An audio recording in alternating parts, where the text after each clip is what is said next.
นิสงส์ที่มุ่งหวังของการเจริญอนัตตสัญญาภิกษุทั้งหลายเมื่อภิกษุ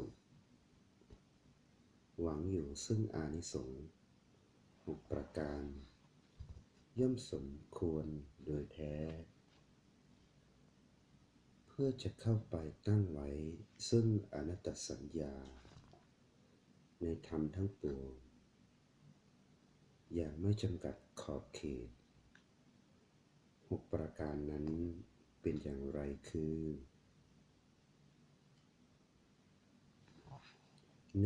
1. เราจะเป็นผู้ไม่มีตัณหาและทิฏฐิในโลกทั้งปวง 2. ทิฏฐิอันเป็นเหตุให้กระทำความถือตัวว่าเราจักดับ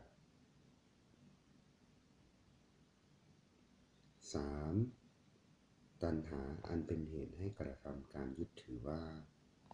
ของเราจักดับ 4.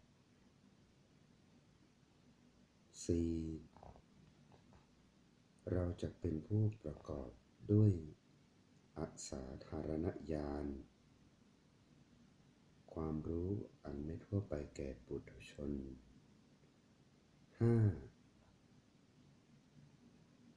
ธรรมอันเป็นเหตุจะเป็นสิ่งที่เราเห็นแล้วด้วยดี 6. และธรรมทั้งหลายอันเกิดแต่เหตุจะเป็นสิ่งที่เราเห็นด้วยดีภิกษุทั้งหลายเมื่อภิกษุหวังอยู่ซึ่งอานิสงส์6ประการเหล่านี้แลย่อมสมควรโดยแท้เพื่อจะเข้าไปตั้งไว้ซึ่งอนัตตสัญญาในธรรมทั้งปวงอย่างไม่จำกัดขอบเขตผลของการเจริญอนิตตสัญญาภิกษุทั้งหลายอนิตตสัญญาอันบุคคลเจริญแล้วกระทำให้มากแล้วย่อมครอบงำกามราคะทั้งปวงได้ย่อมครอบงำรูปราคะทั้งปวงได้ย่อมครอบงำภวราคะทั้งปวงได้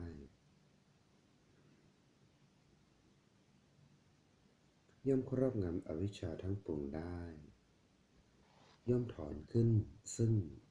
อสมิมานะทั้งปวงได้ภิกษุทั้งหลายในสารทสมัยฤดูใบไม้ร่วงชาวนาเมื่อไถนาด้วยคันไถใหญ่ย่อมไถทำลายความสืบต่อแห่งรากทุกชนิดแม้ฉันใดอนิจจสัญญาอันบุคคลเจริญแล้วกระทำให้มากแล้วย่อมครอบงำกามราคะทั้งปวงได้ย่อมครอบงำรูปราคะทั้งปวงได้ย่อมครอบงำภวราคะทั้งปวงได้ย่อมครอบงำอวิชชาทั้งปวงได้ย่อมถอนขึ้นซึ่งอสมิมานะทั้งปวงได้ก็ฉะนั้นเหมือนกัน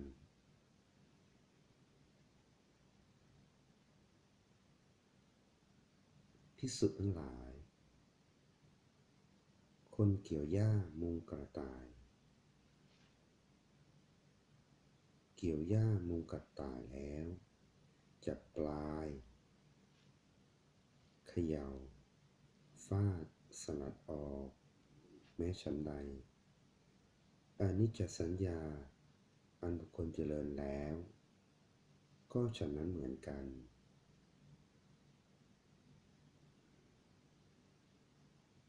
ภิกษุทั้งหลายเมื่อพวงมะม่วงขาดร่วง จากขั้วในมะม่วงเหล่านั้นมะม่วงเหล่าใดเนื่องด้วยขั้วมะม่วงเหล่านั้นทั้งหมดย่อมเป็นของหลุดไปตามขั้วมะม่วงนั้นแม้ฉันใดอันนี้จะสัญญาอันบุคคลเจริญแล้วกระทำให้มากแล้วก็ฉะนั้นเหมือนกันภิกษุทั้งหลายกลอนใดๆแห่งเรือนยอดกลอนทั้งหมดนั้นไปสู่ยอดน้อมไปที่ยอดประชุมลงที่ยอดชนทั้งหลายกล่าวว่าเลิศกว่ากลอนทั้งหลายแม้ฉันใดอนิจจสัญญาอันบุคคลเจริญแล้วก็ฉะนั้นเหมือนกันภิกษุทั้งหลายไม้มีกลิ่นที่รากใดๆไม้กะลำพักชนทั้งหลายกล่าวว่าเลิศกว่าไม้มีกลิ่นที่รากเหล่านั้นแม้ฉันใดอนิจจสัญญาอันบุคคลเจริญแล้วก็ฉะนั้นเหมือนกันภิกษุทั้งหลายไม้มีกลิ่นที่แก่นใดๆจันแดงชนทั้งหลายกล่าวว่าเลิศกว่าไม้ที่มีกลิ่นเหล่านั้นแม้ฉันใดอนิจจสัญญาอันบุคคลเจริญแล้วก็ฉะนั้นเหมือนกันภิกษุทั้งหลายไม้มีกลิ่นที่ดอกใดๆมะลิชนทั้งหลายกล่าวว่า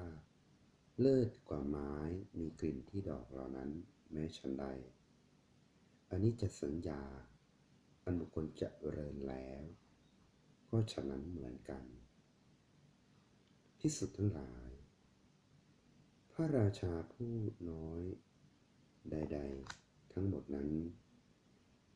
ย่อมเป็นผู้เสด็จไปตามคล้อยตามพระเจ้าจักรพรรดิชนทั้งหลายย่อมกล่าวว่าเลิศกว่าพระราชา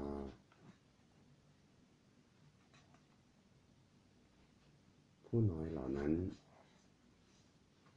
อันนี้จะสัญญาอันบุคคลเจริญแล้วก็ฉะนั้นเหมือนกันภิกษุทั้งหลายแสงดาวทั้งหลายชนิดใดชนิดหนึ่งแสงดาวทั้งหมดนั้นไม่ถึงเสี้ยวที่16แห่งแสงพระจันทร์ชนทั้งหลายกล่าวว่าเลิศกว่าแสงดาวเหล่านั้นแม้ฉันใดอันนี้จะสัญญาอันบุคคลเจริญแล้วก็ฉะนั้นเหมือนกันภิกษุทั้งหลายในสารทสมัยท้องฟ้าบริสุทธิ์ปราศจากเมฆพระอาทิตย์ขึ้นไปสู่ท้องฟ้าย่อมส่องแสงและแผ่แสงไพโรจน์กำจัดความมืดอันอยู่ในอากาศทั่วไปแม้ฉันใด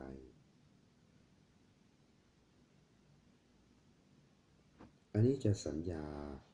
อันบุคคลเจริญแล้วกระทำให้มากแล้วย่อมครอบงำกามราคะทั้งปวงได้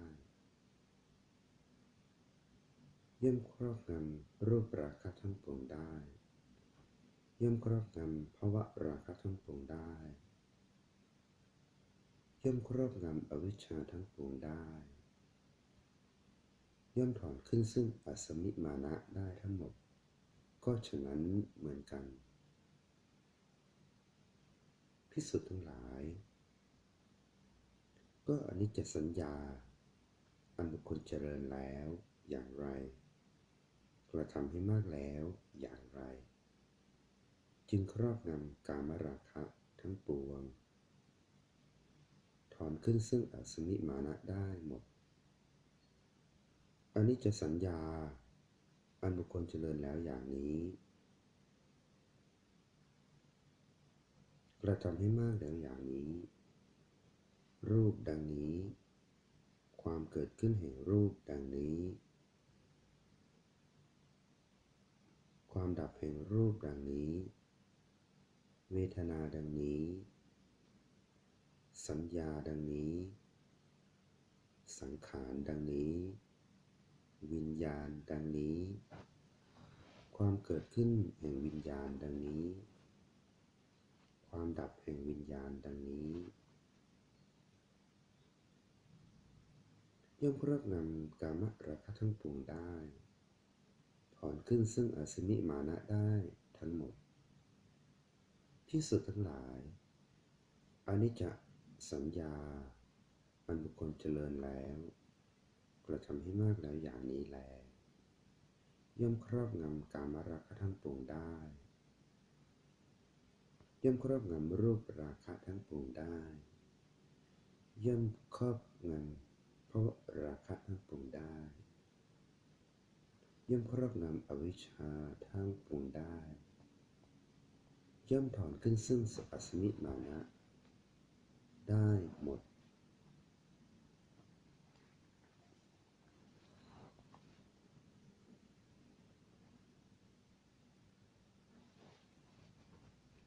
ผลของการพิจารณาเห็นสังขารโดยความไม่เที่ยงภิกษุทั้งหลายภิกษุผู้พิจารณาเห็นสังขารใดๆโดยความเป็นของเที่ยงจะเป็นผู้ประกอบด้วยขันติที่สมควรข้อนั้นย่อมไม่เป็นฐานะที่จะมีได้เธอไม่ประกอบด้วยขันติที่สมควรแล้วจะก้าวลงสู่หนทางแห่งความถูกต้องข้อนั้นย่อมไม่เป็นฐานะที่จะมีได้เมื่อไม่ก้าวลงสู่หนทางแห่งความถูกต้องแล้วจะกระทำให้แจ้งซึ่งโสดาปัตติผลสกทาคามิผลอนาคามิผลหรืออรหัตผลข้อนั้นย่อมไม่เป็นฐานะที่จะมีได้ภิกษุทั้งหลายภิกษุผู้พิจารณาเห็นสังขารทั้งปวงโดยความเป็นของไม่เที่ยงจะเป็นผู้ประกอบด้วยขันติที่สมควรข้อนั้นย่อมเป็นฐานะที่จะมีได้เธอประกอบด้วยขันติที่สมควรแล้วจะก้าวลงสู่หนทางแห่งความถูกต้องข้อนั้นย่อมเป็นฐานะที่จะมีได้เมื่อก้าวลงสู่หนทางแห่งความถูกต้องจะกระทำให้แจ้งซึ่งโสดาปัตติผลสกทาคามิผลอนาคามิผลหรืออรหัตผลข้อนั้นเป็นฐานะที่จะมีได้ผลของการพิจารณาเห็นสังขารโดยความเป็นทุกข์ภิกษุทั้งหลายภิกษุผู้พิจารณาเห็นสังขารใดๆโดยความเป็นสุขจะเป็นผู้ประกอบด้วยขันติที่สมควรข้อนั้น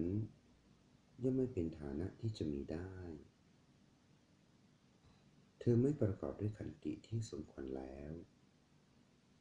จะก้าวลงสู่หนทางแห่งความถูกต้อง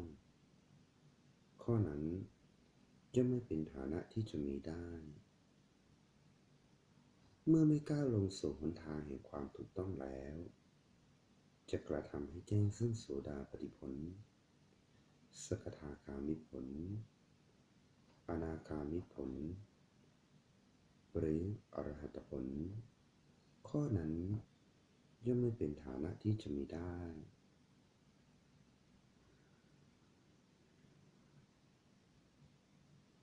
ภิกษุทั้งหลายภิกษุผู้พิจารณาเห็นสังขารทั้งปวงโดยความเป็นทุกข์จะเป็นผู้ประกอบด้วยขันติที่สมควรข้อนั้นย่อมเป็นฐานะที่จะมีได้เธอประกอบด้วยขันติที่สมควรแล้วจะก้าวลงสู่ทางแห่งความถูกต้อง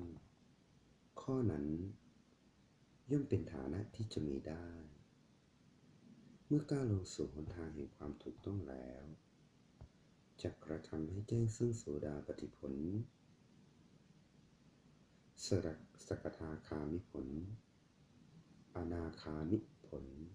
หรืออรหัตผลข้อนั้นย่อมเป็นฐานะที่จะมีได้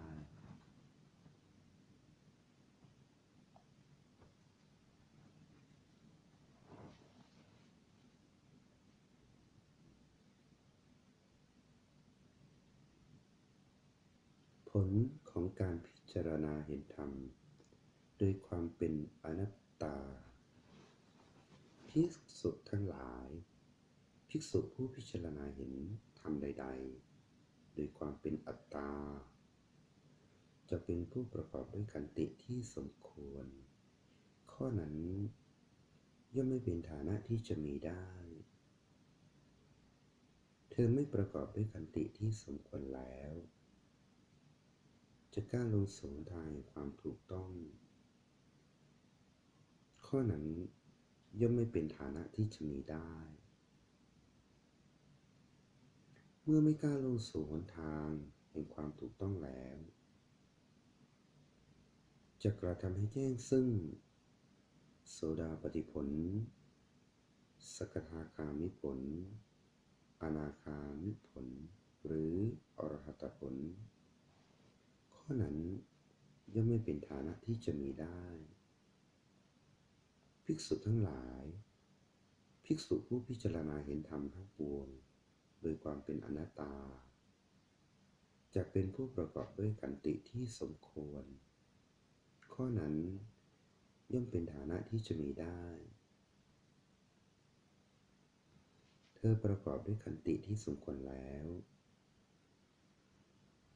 จะก้าวลงสู่หนทางแห่งความถูกต้องข้อนั้นย่อมเป็นฐานะที่จะมีได้เมื่อก้าวลงสู่ฐานะแห่งความถูกต้องแล้วจะกระทำให้แจ้งซึ่งโสดาปัตติผลสกทาคามิผล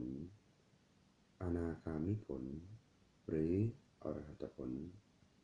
ข้อนั้นย่อมเป็นฐานะที่จะมีได้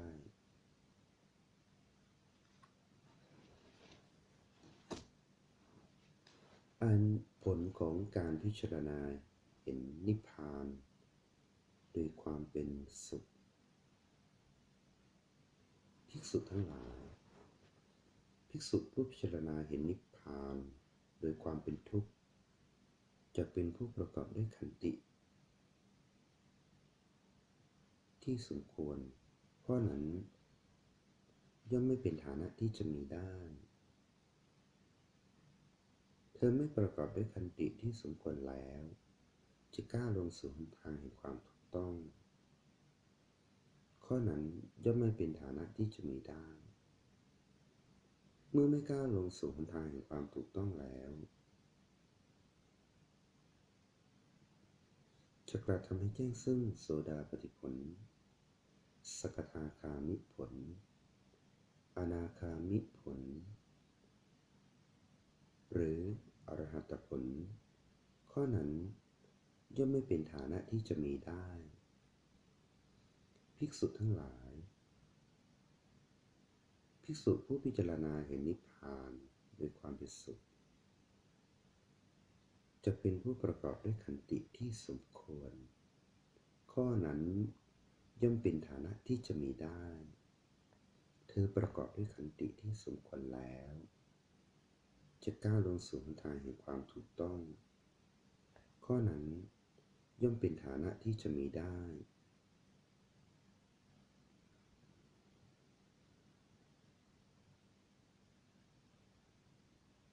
เมื่อก้าวลงสู่ทางแห่งความถูกต้องแล้วจะกระทำให้แจ้งซึ่งโสดาปัตติผลสกทาคามิผลอนาคามิผลหรืออรหัตผลข้อนั้นย่อมเป็นฐานะที่จะมีได้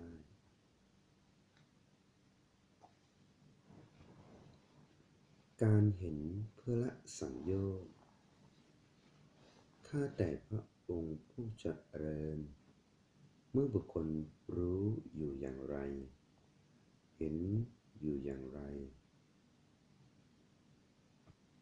จึงจะละสังโยชน์ได้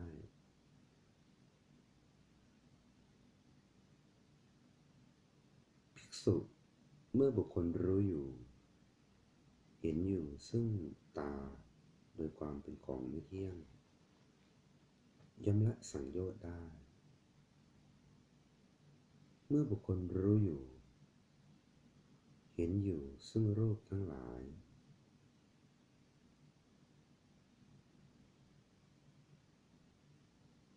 เมื่อบุคคลรู้อยู่เห็นอยู่ซึ่งจักษุวิญญาณ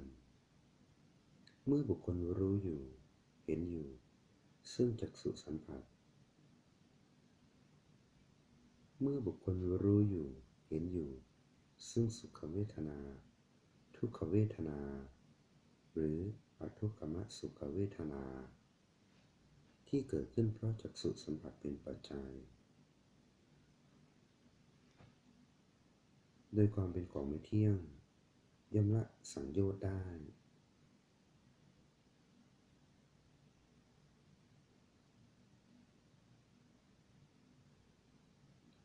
ภิกษุเมื่อบุคคลรู้อยู่เห็นอยู่ซึ่งหูซึ่งเสียงทั้งหลายซึ่งโสตวิญญาณซึ่งโสตสัมผัสซึ่งสุขเวทนาทุกขเวทนาหรือทุกขมสุขเวทนาที่เกิดขึ้นเพราะโสตสัมผัสเป็นปัจจัยโดยความเป็นของไม่เที่ยงย่อมละสังโยชน์ได้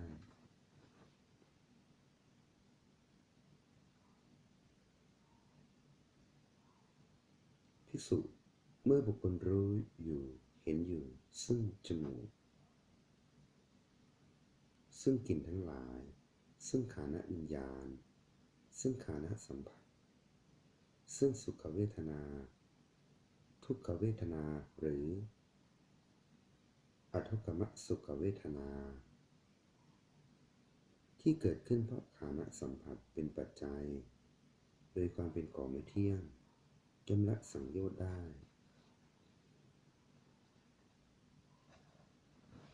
ภิกษุเมื่อบุคคลรู้อยู่เห็นอยู่ซึ่งลิ้นซึ่งรสทั้งหลายซึ่งชิวหาวิญญาณซึ่งชิวหาสัมผัสซึ่งสุขเวทนาทุกขเวทนาหรืออทุกขมสุขเวทนาที่เกิดขึ้นเพราะชิวหาสัมผัสเป็นปัจจัยโดยความเป็นของไม่เที่ยงย่อมละสังโยชน์ได้ภิกษุเมื่อบุคคลรู้อยู่เห็นอยู่ซึ่งกายซึ่งโผฏฐัพพะทั้งหลายซึ่งกายวิญญาณซึ่งกายสัมผัสซึ่งสุขเวทนาทุกขเวทนาหรืออทุกขมสุขเวทนาที่เกิดขึ้นเพราะกายสัมผัสเป็นปัจจัยโดยความเป็นของไม่เที่ยงย่อมละสังโยชน์ได้ภิกษุเมื่อบุคคลรู้อยู่เห็นอยู่ซึ่งใจซึ่งธรรมทั้งหลายซึ่งมโนวิญญาณซึ่งมโนสัมผัสซึ่งสุขเวทนาทุกขเวทนาหรืออทุกขมสุขเวทนาที่เกิดขึ้นเพราะมโนสัมผัสเป็นปัจจัยโดยความเป็นของไม่เที่ยงย่อมละสังโยชน์ได้ภิกษุเมื่อบุคคลรู้อยู่อย่างนี้เห็นอยู่อย่างนี้แลย่อมละสังโยชน์ได้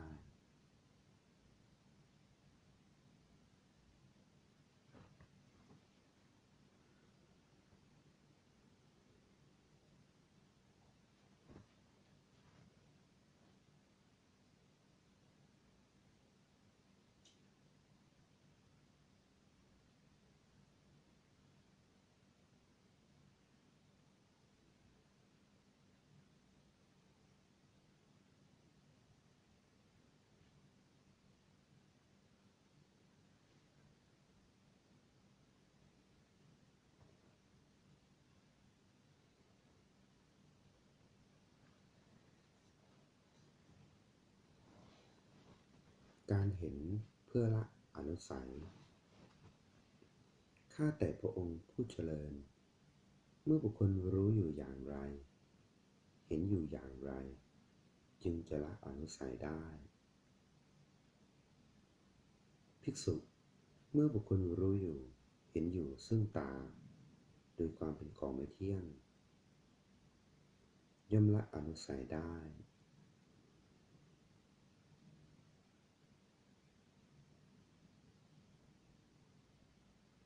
เมื่อบุคคลรู้อยู่เห็นอยู่ซึ่งรูปทั้งหลายเมื่อบุคคลรู้อยู่เห็นอยู่ซึ่งจักษุวิญญาณเมื่อบุคคลรู้อยู่เห็นอยู่ซึ่งจักษุสัมผัสเมื่อบุคคลรู้อยู่เห็นอยู่ซึ่งสุขเวทนาทุกขเวทนาหรืออทุกขมสุขเวทนา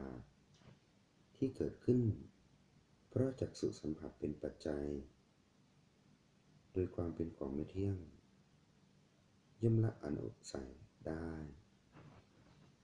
ภิกษุบุคคลรู้อยู่อย่างนี้เห็นอยู่อย่างนี้แลย่อมละอนุสัยได้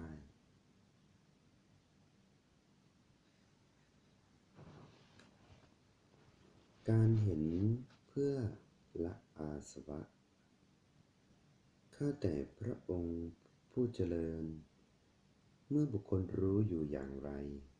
เห็นอยู่อย่างไรจึงละอาสวะได้ภิกษุเมื่อบุคคลรู้อยู่เห็นอยู่ซึ่งตาโดยความเป็นของไม่เที่ยงย่อมละอาสวะได้เมื่อบุคคลรู้อยู่เห็นอยู่ซึ่งรูปทั้งหลายเมื่อบุคคลรู้อยู่เห็นอยู่ซึ่งจักษุวิญญาณเมื่อบุคคลรู้อยู่เห็นอยู่ซึ่งจักษุสัมผัสเมื่อบุคคลรู้อยู่เห็นอยู่ซึ่งสุขเวทนาทุกขเวทนาหรืออทุกขมสุขเวทนาที่เกิดขึ้นเพราะจักษุสัมผัสเป็นปัจจัยโดยความเป็นของไม่เที่ยงย่อมละอาสวะได้ภิกษุบุคคลรู้อยู่อย่างนี้เห็นอยู่อย่างนี้แล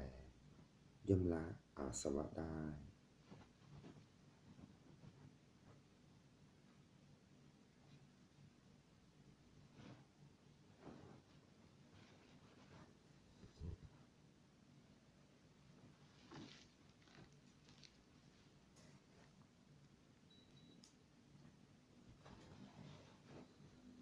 การเห็นเพื่อละอวิชชาข้าแต่พระองค์ผู้เจริญบุคคลเมื่อรู้อย่างไร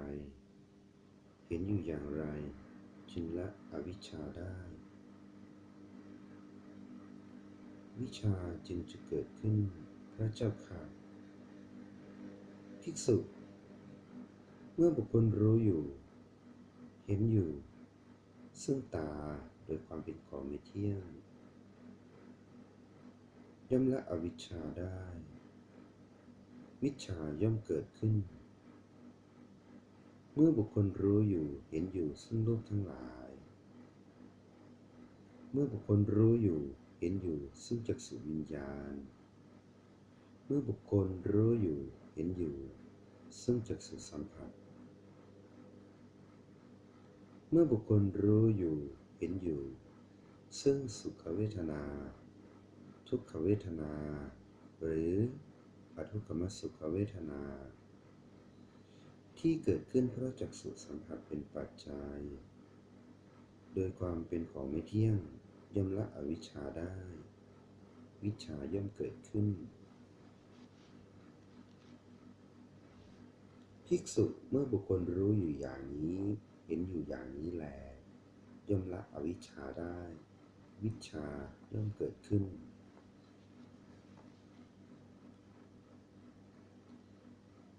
อานิสงส์ของธรรม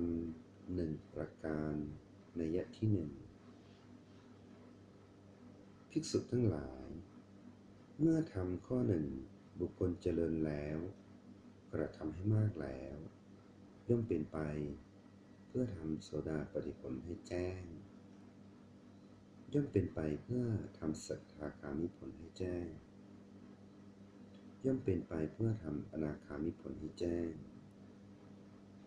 ย่อมเป็นไปเพื่อทำอรหัตผลให้แจ้งธรรมข้อหนึ่งคืออะไรคือกายคตาสติ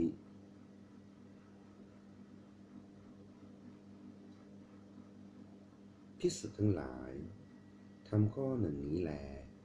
บุคคลเจริญแล้วกระทำให้มากแล้วย่อมเป็นไปเพื่อทำโสดาปัตติผลให้แจ้งย่อมเป็นไปเพื่อทำสกทาคามิผลให้แจ้งย่อมเป็นไปเพื่อทำอนาคามิผลให้แจ้งย่อมเป็นไปเพื่อทำอรหัตผลให้แจ้งอานิสงส์ของธรรมหนึ่งประการนัยยะที่สองภิกษุทั้งหลายกายคตาสติอันภิกษุรูปใดรูปหนึ่งเจริญแล้วกระทำให้มากแล้วกุศลธรรมอย่างใดอย่างหนึ่งซึ่งเป็นไปในส่วนวิชาย่อมอย่างลงในภายในของภิกษุนั้นเปรียบเหมือนมหาสมุทรอันผู้ใดผู้หนึ่งถูกต้องด้วยใจแล้ว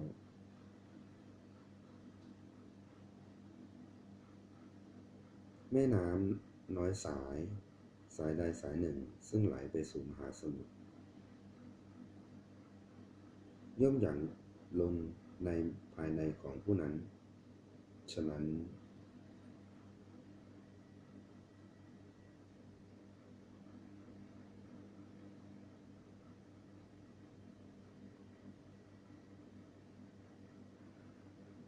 ภิกษุทั้งหลายทำข้อหนึ่งซึ่งบุคคลเจริญแล้วกระทำให้มากแล้วเป็นไปเพื่อความสังเวชใหญ่เป็นไปเพื่อความประโยชน์ใหญ่เป็นไปเพื่อความเกษมจากโยคะใหญ่เป็นไปเพื่อสติและสัมปชัญญะเป็นไปเพื่อได้ญาณทัศนะเป็นไปเพื่ออยู่เป็นสุขในปัจจุบันเป็นไปเพื่อทำให้แจ้งซึ่งผลคือวิชชาและวิมุตติธรรมข้อหนึ่งคืออะไรคือกายคตาสติภิกษุทั้งหลายเมื่อทำข้อหนึ่งบุคคลเจริญแล้วกระทำให้มากแล้วแม้กายก็สงบแม้จิตก็สงบแม้วิตกวิจารก็สงบธรรมที่เป็นไปในส่วนแห่งวิชชาแม้ทั้งสิ้นก็ถึงความเจริญบริบูรณ์ธรรมข้อหนึ่งคืออะไรคือกายคตาสติ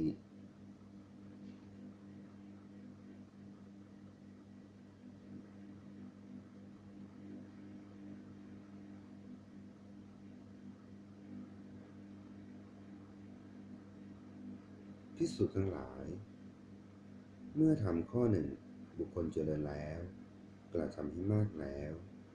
อกุศลธรรมที่ยังไม่เกิดย่อมไม่เกิดขึ้นได้เลยและอกุศลธรรมที่เกิดแล้วย่อมละเสียได้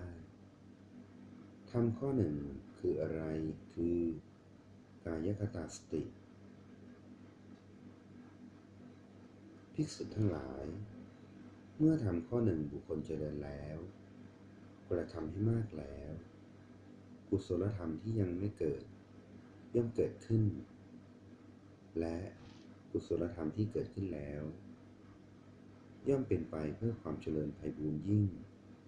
ทำข้อหนึ่งคืออะไรคือกายคตาสติภิกษุทั้งหลายเมื่อทำข้อหนึ่งบุคคลเจริญแล้ว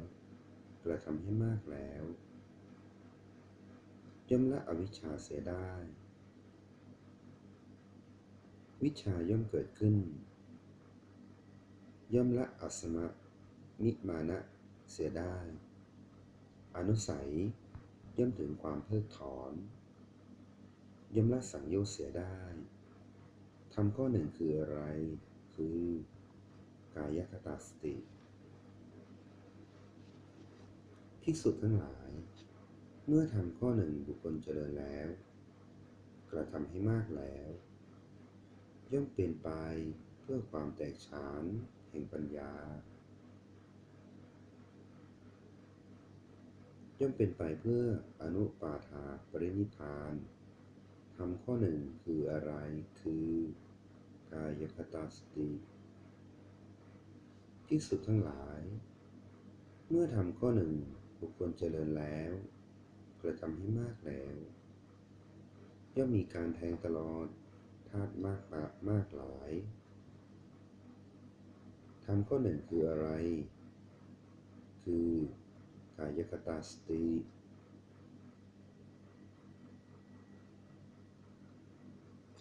ภิกษุทั้งหลายเมื่อทำข้อหนึ่งบุคคลเจริญแล้วกระทำให้มากแล้วย่อมเป็นไปเพื่อได้ปัญญา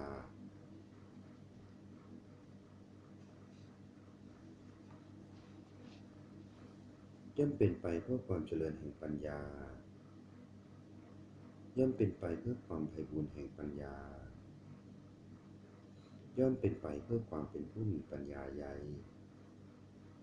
ย่อมเป็นไปเพื่อความเป็นผู้มีปัญญามากย่อมเป็นไปเพื่อความเป็นผู้มีปัญญาไพบูลย์ย่อมเป็นไปเพื่อความเป็นผู้มีปัญญาลึกซึ้งย่อมเป็นไปเพื่อความเป็นผู้มีปัญญาสามารถยิ่งย่อมเป็นไปเพื่อความเป็นผู้มีปัญญาเสมือนแผ่นดินย่อมเป็นไปเพื่อความเป็นผู้มากด้วยปัญญาย่อมเป็นไปเพื่อความเป็นผู้มีปัญญาว่องไวย่อมเป็นไปเพื่อความเป็นผู้มีปัญญาเร็วย่อมเป็นไปเพื่อความเป็นผู้มีปัญญาร่าเริงย่อมเป็นไปเพื่อความเป็นผู้มีปัญญาแล่นย่อมเป็นไปเพื่อความเป็นผู้มีปัญญาคมย่อมเป็นไปเพื่อความเป็นผู้มีปัญญาเจาะแทงกิเลสทำข้อหนึ่งคืออะไรคือกายคตาสติภิกษุทั้งหลาย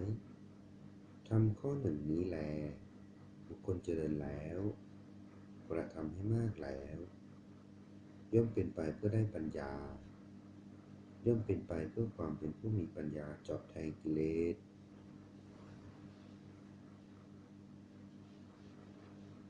อานิสงส์ของธรรม4ประการ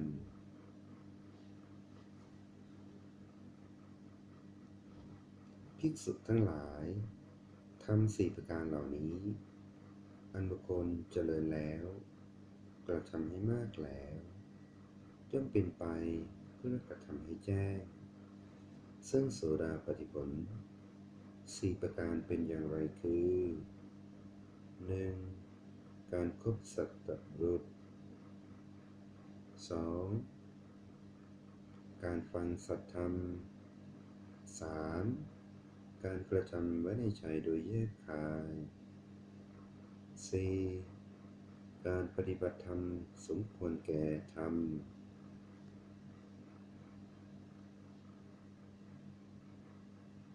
ภิกษุทั้งหลายธรรม4ประการเหล่านี้แลอันบุคคลเจริญแล้วกระทำให้มากแล้วย่อมเป็นไปเพื่อกระทำให้แจ้งซึ่งโสดาปัตติผลภิกษุทั้งหลายธรรม4ประการเหล่านี้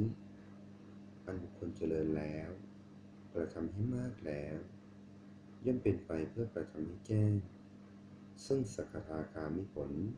4ประการเป็นอย่างไรคือการคบสัตบุรุษการฟังสัตธรรมการกระทำไว้ในใจโดยแยกคายการปฏิบัติธรรมสมควรแก่ธรรมภิกษุทั้งหลาย ทำ4ประการเหล่านี้แลอันบุคคลเจริญแล้วกระทำให้มากแล้วย่อมเป็นไปเพื่อกระทำให้แจ้งซึ่งสกทาคามีผล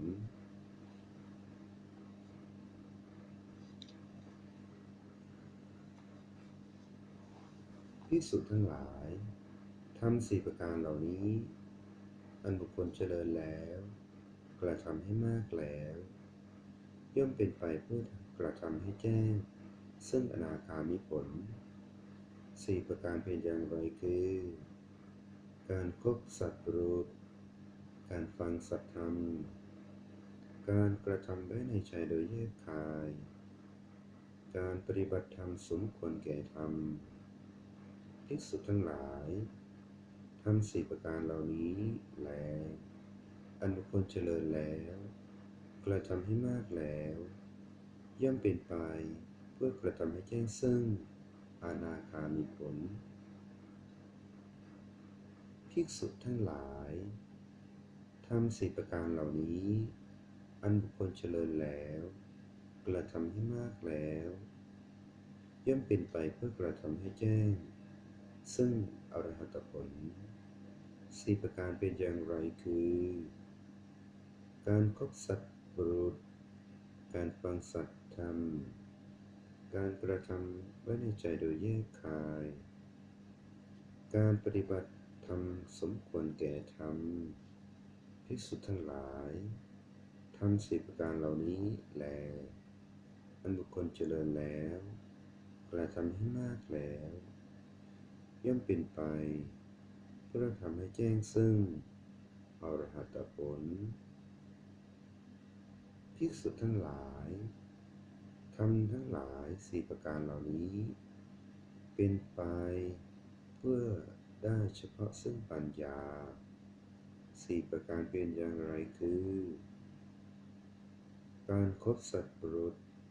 การฟังสัตธรรมการกระทำไว้ในใจโดยแยกคายการปฏิบัติธรรมสมควรแก่ธรรมภิกษุทั้งหลายทำ4ประการเหล่านี้แลเป็นไปพร้อมเพื่อได้เฉพาะซึ่งปัญญา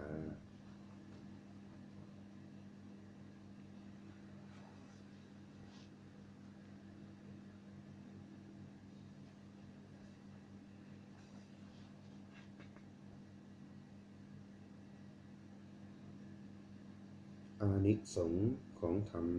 5ประการนัยยะที่1ภิกษุทั้งหลาย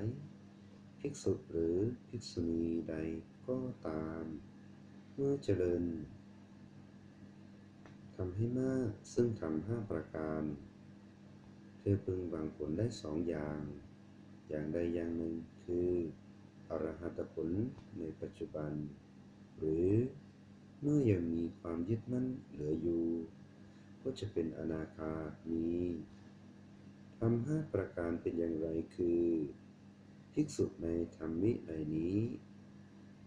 1. เป็นผู้มีสติอันเข้าไปตั้งไว้ด้วยดีเพื่อปัญญาให้อย่างถึงความตั้งขึ้นและความดับไปแห่งธรรมทั้งหลาย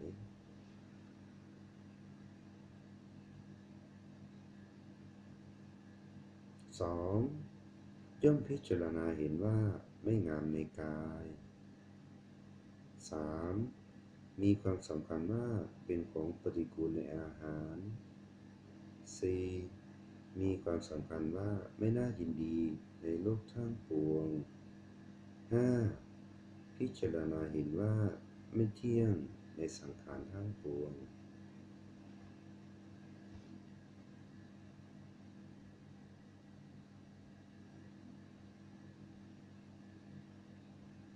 ภิกษุทั้งหลายภิกษุหรือภิกษุณีใดก็ตามเมื่อเจริญทำให้มากซึ่งทำ5ประการเหล่านี้แลเธอพึงหวังผลได้2อย่างอย่างใดอย่างหนึ่งคืออรหัตผลในปัจจุบันหรือเมื่อยังมีความยึดมั่นเหลืออยู่ก็จะเป็นอนาคามี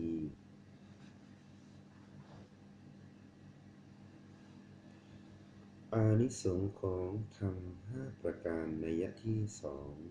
2ภิกษุทั้งหลายภิกษุหรือภิกษุณีใดก็ตามเมื่อเจริญทำให้มากซึ่งธรรม5ประการเธอพึงหวังผลได้2อย่างใดอย่างหนึ่งคืออรหัตผลในปัจจุบันหรือเมื่อยังมีความยึดมั่นเหลืออยู่ก็จะเป็นอนาคามีธรรม5ประการเป็นอย่างไรคือภิกษุในธรรมวินัยนี้ 1. ย่อมเจริญอิทธิบาทที่ประกอบด้วยฉันทะสมาธิและปทานสังขาร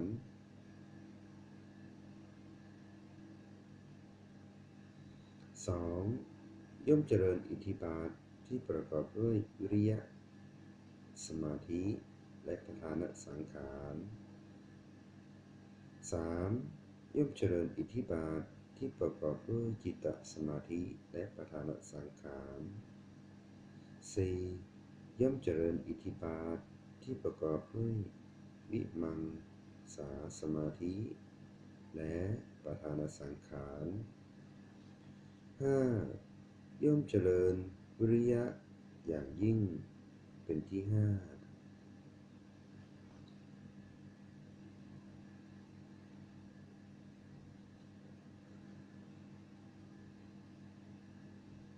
ภิกษุทั้งหลายภิกษุหรือภิกษุณีใดก็ตามเมื่อเจริญทำให้มากซึ่งธรรม5ประการเหล่านี้แลเธอพึงหวังผลได้2อย่างใดอย่างหนึ่งคืออรหัตผลในปัจจุบันหรือเมื่อยังมีความยึดมั่นเหลืออยู่ก็จะเป็นอนาคามี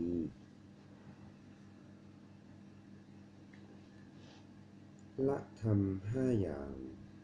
ได้ความเป็นอริยบุคคลนัยยะที่1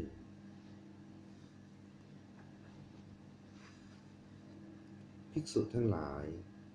ภิกษุไม่ละธรรม5ประการไม่ควรเพื่อบรรลุปฐมฌานทุติยฌานตติยฌานจตุตถฌานไม่ควรเพื่อทำให้แจ้งซึ่งโสดาปัตติผลสกทาคามิผลอนาคามิผลอรหัตผลธรรม5ประการเป็นอย่างไรคือ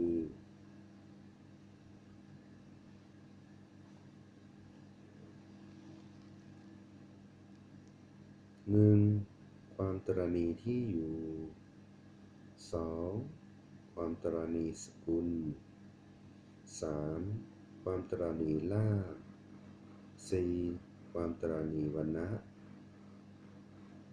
5. ความเป็น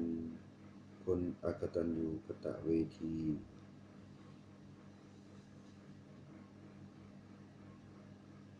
ภิกษุทั้งหลายภิกษุไม่ละธรรม5ประการนี้แลไม่ควรเพื่อทำให้แจ้งซึ่งอรหัตผล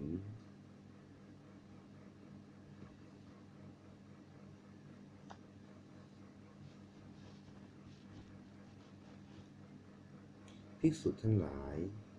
ภิกษุละธรรม5ประการควรเพื่อบรรลุปฐมฌานทุติยฌานตติยฌานจตุตถฌานควรเพื่อทำให้แจ้งซึ่งโสดาปัตติผลสกทาคามิผลอนาคามิผลอรหัตผลธรรม5ประการเป็นอย่างไรคือความตรณีที่อยู่ 1. ความตรณีที่อยู่ 2. ความตรณีสกุล 3. ความตรณีลาภ 4. ความตรณีวรรณะ 5. ความเป็นคนอกตัญญูกตเวทีภิกษุทั้งหลายภิกษุละธรรม5ประการนี้แลควรเพื่อทำให้แจ้งซึ่งอรหัตผล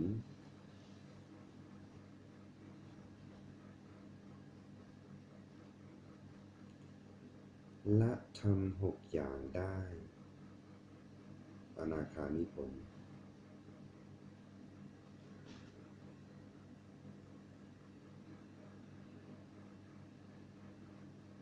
ภิกษุทั้งหลาย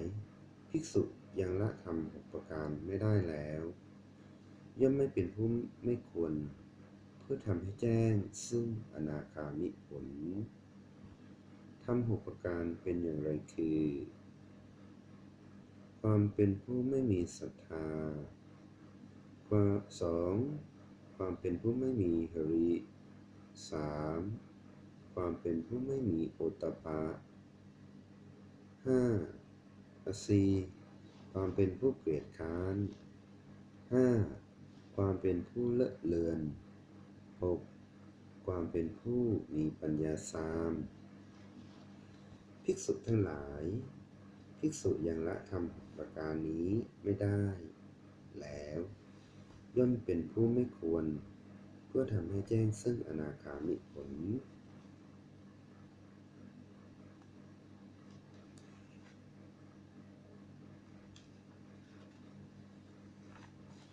ภิกษุทั้งหลายภิกษุละธรรม6ประการได้แล้วย่อมเป็นผู้ควรเพื่อทำให้แจ้งซึ่งอนาคามิผลธรรม6ประการเป็นอย่างไรคือ 1. ความเป็นผู้ไม่มีศรัทธา 2. ความเป็นผู้ไม่มีหริ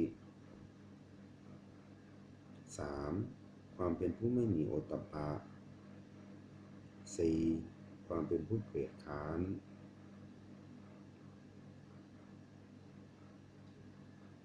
5. ความเป็นผู้มีสติเลอะเลือน 6. ความเป็นผู้มีปัญญาสามภิกษุทั้งหลายภิกษุละธรรม6ประการนี้ได้แล้วย่อมเป็นผู้ควรเพื่อทำให้แจ้งซึ่งอนาคามิผล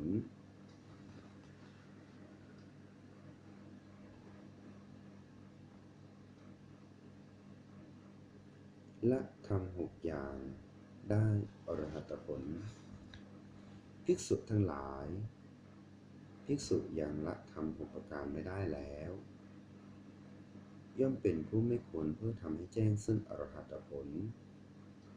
ธรรม6ประการเป็นอย่างไรคือถีนะมิทธะอุทธัจจะกุกุจจะความไม่มีศรัทธาความประมาทภิกษุทั้งหลายภิกษุยังละธรรม6ประการนี้ไม่ได้แล้วย่อมเป็นผู้ไม่ควรเพื่อทำให้แจ้งซึ่งอรหัตผลภิกษุทั้งหลายภิกษุละธรรม6ประการได้แล้วย่อมเป็นผู้ควรเพื่อทำให้แจ้งซึ่งอรหัตผลธรรม6ประการเป็นอย่างไรคือถีนะมิทธะอุทธัจจะกุกุจจะความไม่มีศรัทธาความประมาทภิกษุทั้งหลายภิกษุละธรรม6ประการนี้ได้แล้วย่อมเป็นผู้ควรเพื่อทำให้แจ้งซึ่งอรหัตผล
ทัพพิกขเว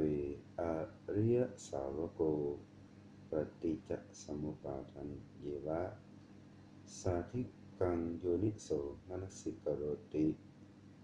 อิมัสมิงสติอิทังโหติอิมัสสุปาทาอิทังอุปัชชติอิมัสมิงอสติอิทังนะโหติอิมัสสนิโรธาอิทังนิโรชติยะทิทังอวิชชาปัจจยสังขาราสังขาระปัจจยวิญญาณังวิญญาณปัจจยนามรูปังนามรูปปัจจยสลายตนังสลายตนะปัจจยผัสโสผัสสะปัจจยเวทนาเวทนาปัจจยตัณหาตัณหาปัจจยอุปาทานังอุปาทานปัจจยภโวภวปัจจยชาติชาติปัจจยชรามรณังโสกปริเทวะทุกขโทมนัสวายาสาสัมภวันติเอวะเมตัสสะเกวลสะทุกขขันธัสสะสมุทัยโยโหติอวิชชายตเววะอเสสวิราคะนิโรธาสังขารนิโรโธสังขารนิโรธาวิญญาณนิโรโธวิญญาณนิโรธานามรูปนิโรโธนามรูปนิโรธาสลายตนะนิโรโธสลายตนะนิโรธาผัสสะนิโรโธผัสสะนิโรธาเวทนานิโรโธเวทนานิโรธาตัณหานิโรโธตัณหานิโรธาอุปาทานะนิโรโธอุปาทานะนิโรธาภวนิโรโธภวนิโรธาชาตินิโรโธชาตินิโรธาชรามรณังโสกปริเทวะทุกขโทมนัสสุปายาสานิรุชันติเอวะเมตัสสะเกวรสะทุกขขันธัสสะนิโรโธโหติติความจริงอันประเสริฐสี่อย่างเหล่านี้สี่อย่างเหล่าไหนเล่าสี่อย่างคือความจริงอันประเสริฐคือทุกข์ความจริงอันประเสริฐคือเหตุให้เกิดทุกข์ความจริงอันประเสริฐคือความดับไม่เหลือแห่งทุกข์และความจริงอันประเสริฐคือทางดำเนินให้ถึงความดับไม่เหลือแห่งทุกข์ดังนี้พระธรรมคือพระพุทธอานนท์ความคิดอาจมีแก่พวกเธออย่างนี้ว่าธรรมวินัยของพวกเรามีพระศาสดาล่วงลับไปแล้วพวกเราไม่มีพระศาสดาดังนี้อานนท์พวกเธออย่าคิดอย่างนั้นอานนท์ธรรมก็ดีวินัยก็ดีที่เราแสดงแล้วบัญญัติแล้วแก่พวกเธอทั้งหลายธรรมวินัยนั้นจะเป็นศาสดาของพวกเธอทั้งหลายโดยการล่วงไปแห่งเราเธอพึงศึกษาอย่างนี้ว่าจิตของเราจักตั้งมั่นดำรงอยู่ด้วยดีแล้วในภายในและทำอันเป็นบาปอกุศลที่เกิดขึ้นแล้วจะไม่ครอบงำจิตได้เมื่อใดจิตของเราเป็นจิตตั้งมั่นดำรงอยู่ด้วยดีแล้วในภายในและทำอันเป็นบาปอกุศลที่เกิดขึ้นแล้วไม่ครอบงำจิตได้เมื่อนั้นเธอพึงศึกษาอย่างนี้ว่าเราจักเจริญกระทำให้มากซึ่งเมตตาเจโตวิมุตติกรุณาเจโตวิมุตติมุทิตาเจโตวิมุตติอุเบกขาเจโตวิมุตติทำให้เป็นดุจยานทำให้เป็นที่ตั้งให้มั่นคง สั่งสมปรารภดีแล้วเธอมีจิตประกอบด้วยเมตตากรุณามุทิตาอุเบกขาแผ่ไปสู่ทิศที่หนึ่งทิศที่สองที่สามที่สี่ก็เหมือนอย่างนั้นทั้งเบื้องบนเบื้องล่างและเบื้องขวางเธอแผ่ไปตลอดโลกทางเส้นในที่ทั้งปวงแก่สัตว์ทั้งหลายทั่วหน้าเสมอกันด้วยจิตประกอบด้วยเมตตากรุณามุทิตาอุเบกขาเป็นจิตไพบูลย์ใหญ่หลวงไม่มีประมาณไม่มีเวรไม่มีพยาบาทแล้วแลอยู่